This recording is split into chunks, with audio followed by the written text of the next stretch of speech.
Hey guys, this is a review of the Cutie Marks and Dragons My Little Pony Dungeons & Dragons crossover toy set that comes with 5 ponies, a 20-sided die, and a Dungeon Master screen. Here are 5 ponies: the Rogue, the Druid, the Barbarian, the Bard, and the Wizard.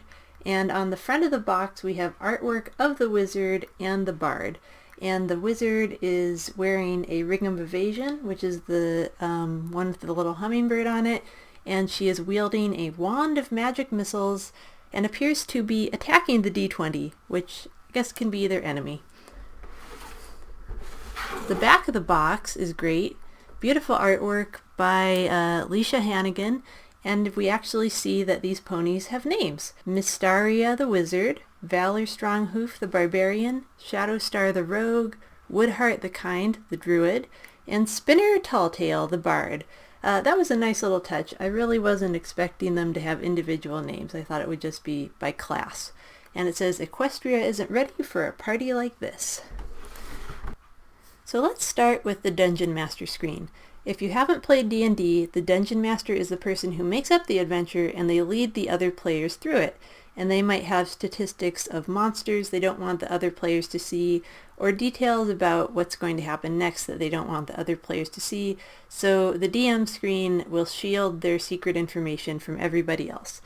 This one is beautifully illustrated by Leisha Hannigan. If you go on her Twitter, she actually has a high-res version you can use as a desktop, and I think she's even selling prints of it, so that's great.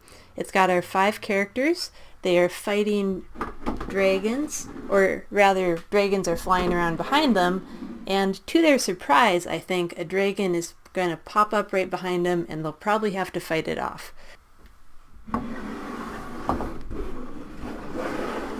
So here it says, a powerful magic known as the Elements of Harmony calls forth 5 unlikely friends. Together they must use their unique powers to discover an ancient magic hidden within a lost realm of Equestria. Very classic D&D. And we have little character profiles for all 5 characters, which is just great, way more than I expected, and I love it when they try and give them a little personality. Mystaria is the wizard, and she's seeking magic and mystery throughout the realm. She doesn't go anywhere without her books, but if she tries to put them in the wrong saddlebag, it can lead to trouble. And as I said, she's a wizard, classic magic user.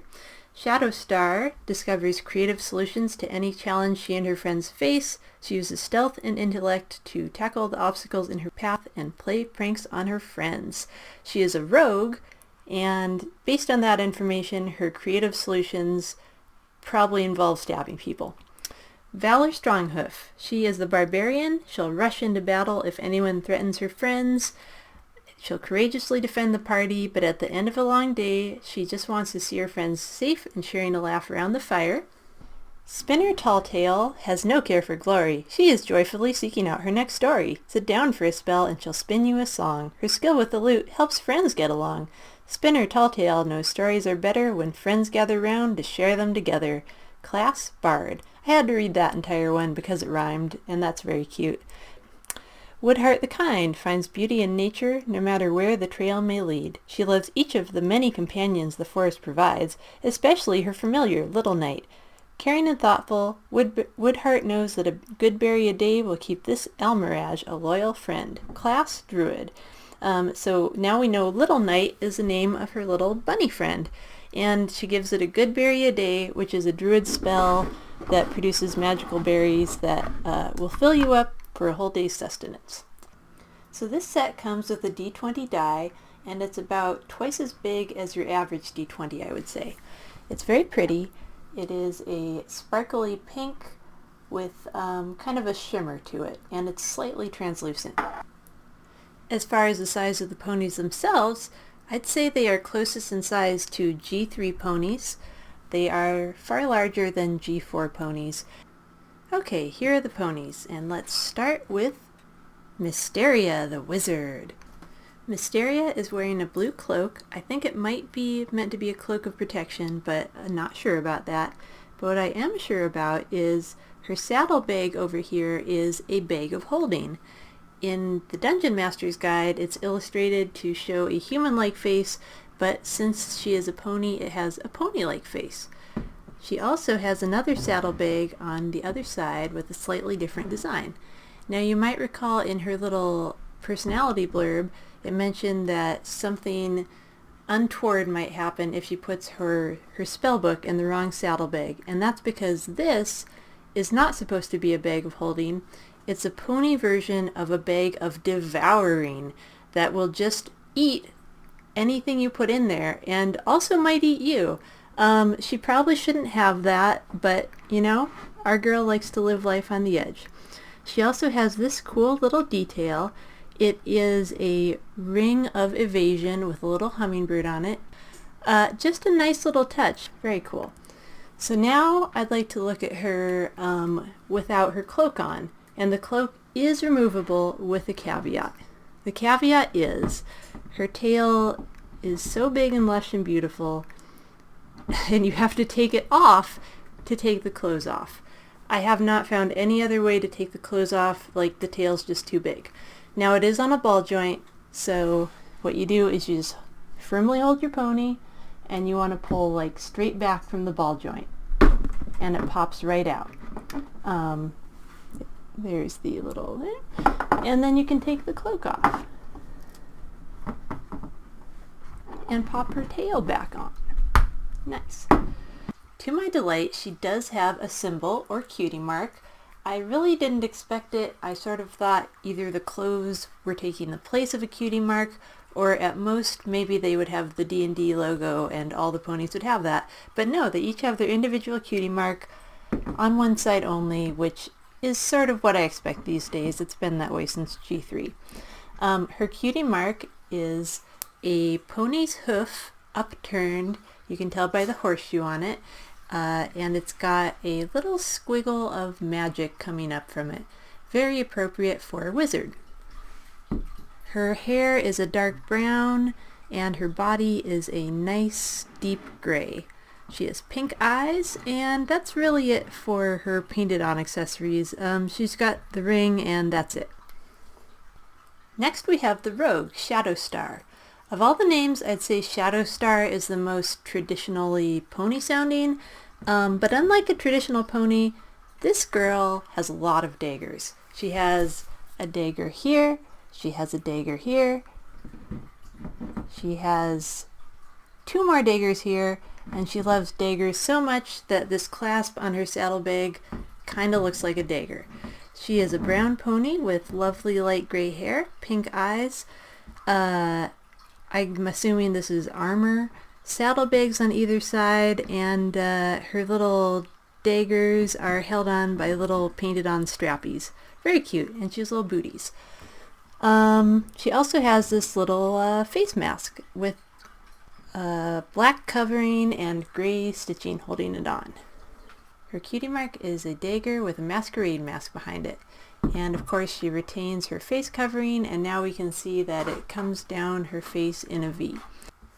So here's our barbarian, Valor Stronghoof, possibly a totem barbarian with the bear as her totem, as that looks to be a bear. I think these might be bear claws or bear teeth. And maybe this is like representing a bear's claw marks as well. Who knows? Anyway, she has furry trunks, painted on tunic, painted on leggings, and a shield made of cloth that attaches to her leg with a little elastic. And here's her symbol. It is an axe, a popular barbarian weapon. Here's the bard, Spinner Talltail, and she comes with a lute, a shiny blue robe. I think this is a tambourine on the side of it, and it has a yellow, or I might even say chartreuse belt, and some magenta trim. She also has little bracelets or bracers on her front legs, which are a bright pink. She's just a lovely pony with a like a caramel brown body, white hair, a white blaze on her face, and a subtle dark brown gradient on her muzzle. Very pretty. And she has a little cloth lute. And here she is without her robe, and her symbol is a lute with blue magic coming out of it and pink notes. And of course, her little pink bracers are still evident. That's really the only other painted on accessory she has. Finally, we have Woodheart the Kind, the druid. She's got a green robe made of leaves with purple feathers trimming it, a flower crown with 2 more purple feathers. She's wearing leather-like bracers and boots, and she has another pocket on her other side with more purple feathers in it. And on this side, of course, is her rabbit friend, or rather her Almirage friend, a rabbit with a horn, whose name is Little Knight, and he is hanging out in her pocket. Very cute. And here she is without her robes. She's got a pouch around her neck, which is probably full of herbs or spell components, and her symbol is a sickle with oak leaves. This is very appropriate for a druid because, according to Pliny the Elder, druids used to have a sacred ceremony in which they would harvest mistletoe from oak trees, I believe. Possibly they also harvested oak leaves, I don't remember. Uncertain if that's true because Pliny the Elder had a lot of tales and some of them were true and some of them were like elephants are the mortal enemies of dragons and things like that. But, you know, it might be true. And in any case, it makes great lore, and isn't that what D&D is all about? So here they all are without their outfits, and here they are with their outfits. Overall, I highly recommend this set. It's so cute, and I think whether you're a fan of D&D or My Little Pony or both, you'll really find something to appreciate with them. So keep on adventuring and roll those nat 20s, friends.